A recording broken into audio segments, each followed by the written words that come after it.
The youngest to the oldest. Now we're getting really angry, yeah?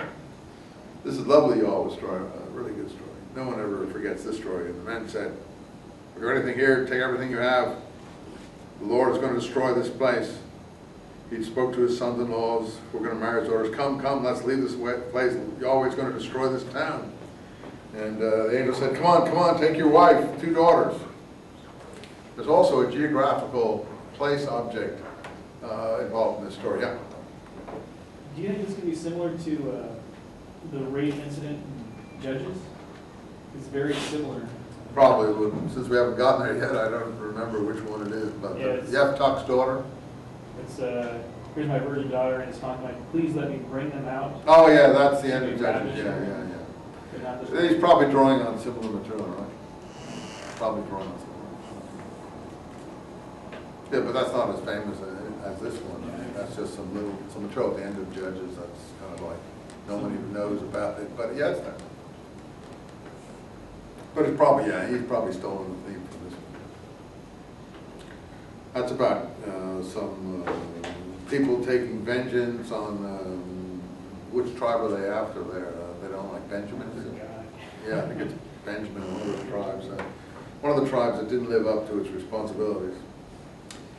We'll do that when we look at Judges. We'll remember that. Bring it up when we look at Judges. Okay. So anyway, this is a famous story, and I think there is a story that is like Orpheus in the underworld. When Orpheus goes into the underworld and tries to get Eurydice, and he can't, she looks back, I think, or whatever it is, and therefore he can't rescue her from the underworld. This story is Lot's wife looks back and she's turned into a pillar of salt. I think those two are absolutely connected. Now, which came first, the Greek story or the Hebrew story? I have no idea, or they just intermingled. But they definitely are related and on the same wavelength, Orpheus and Eurydice in this story. Anyway, fire and brimstone. Why does the fire and brimstone rain on Sodom? They knew that that area was very volcanic, and that there had been eruptions there. Plus, even to this day, there are, of course it's a salt area, and it's the Dead Sea, and the sea has receded, leaving pillars of salt.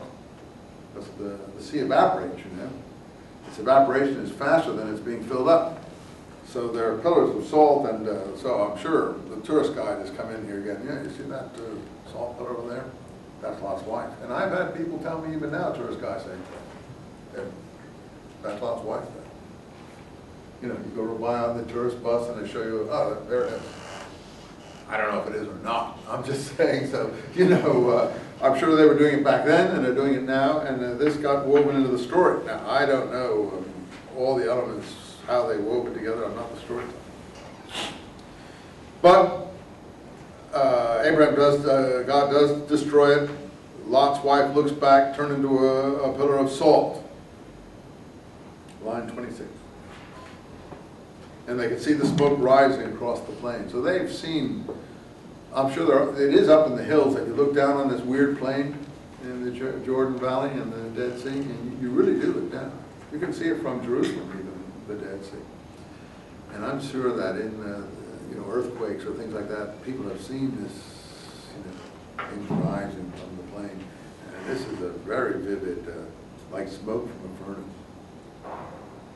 And they knew that the plain cities, just like New Orleans, just got overwhelmed. They knew there'd been a disaster there of some kind. So that's part of the story. Okay, Lot's living in a cave after this. And what's this one now? This is a story, 30 to 38, about neighbors again. Neighbors who are related to us. But neighbors, what? Who we don't like as well. We didn't like the other neighbors, the Canaanites. So what do we tell about Canaan? Oh, he uncovered his father's nakedness and he did something to him when he was naked. The same as going on here. The Sodomites, Canaanite variations. They don't treat hospitality well, and they bugger guests who come and stay in their town. They molest people.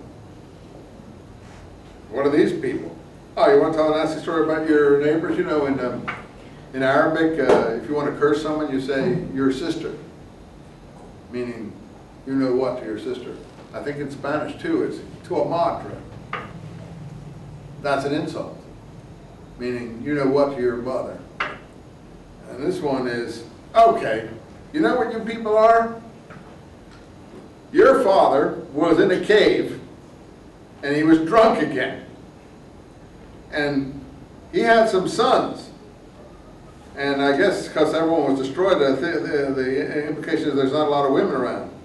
And the next day the elder one said to the younger, look, I slept with my father last night. Let's get him drunk tonight and you go in there too. This is just like a variation of the Cain and Ham story, isn't it?